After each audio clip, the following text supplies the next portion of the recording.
विषय अनुज्ञप्ति का विखंडन, रेवोकेशन ऑफ लाइसेंस अधिनियम, the Indian easements act 1882।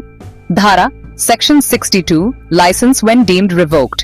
Unit 2, licence. Short type answer, संक्षिप्त उत्तर, अनुज्ञप्ति का विखंडन भारतीय उपविभोग अधिनियम 1882 की धारा 62 के अनुसार होता है, जिसमें यह स्पष्ट किया गया है कि किन परिस्थितियों में अनुज्ञप्ति स्वतः ही विखंडित, रिवोक्ड मानी जाएगी। जब उद्देश्य पूर्ण हो जाए, अनुज्ञप्तिधारी की मृत्यु हो जाए या संपत्ति नष्ट हो जाए, ऐसे मामलों में अनुज्ञप्ति समाप्त हो जाती है।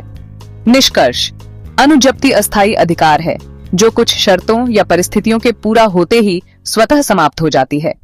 मीडियम टाइप आंसर, मध्यम उत्तर। धारा 62, अनुज्ञप्ति के विखंडन की परिस्थितियां भारतीय उपविभोग अधिनियम 1882 की धारा 62 के अनुसार अनुज्ञप्ति निम्नलिखित परिस्थितियों में विखंडित मानी जाती है। 1. कार्य की पूर्ति पर, जब अनुज्ञप्ति का उद्देश्य पूर्ण हो जाता है। 2. अनुज्ञप्तिधारी की मृत्यु पर, लाइसेंसधारी की मृत्यु होने पर लाइसेंस स्वतः समाप्त हो जाता है। 3. संपत्ति का नाश हो जाना, जिस संपत्ति पर लाइसेंस दिया गया है यदि वह नष्ट हो जाए तो लाइसेंस भी समाप्त हो जाएगा। 4. स्वत्व में परिवर्तन पर, जब संपत्ति का स्वामी बदल जाता है और नया स्वामी उसे मान्यता नहीं देता।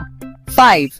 लाभ का त्याग या परित्याग, जब लाइसेंसधारी स्वेच्छा से उसका प्रयोग करना छोड़ दे। 6.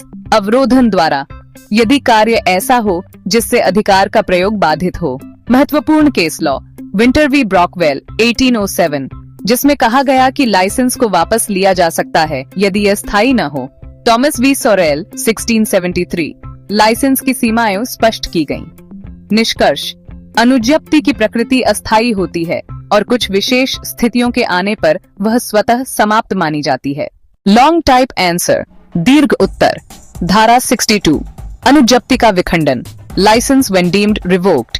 द इंडियन ईजमेंट्स एक्ट 1882 की धारा 62 यह बताती है कि कुछ परिस्थितियों में लाइसेंस को विखंडित, रिवोक्ड माना जाएगा, बिना स्वामी के द्वारा औपचारिक रूप से उसे समाप्त किए।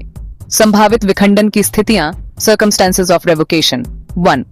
कार्य की पूर्ति, फुलफिलमेंट ऑफ पर्पस, जब लाइसेंस किसी कार्य हेतु दिया गया हो और वह कार्य पूर्ण हो जाए तो लाइसेंस स्वतः समाप्त हो जाता है।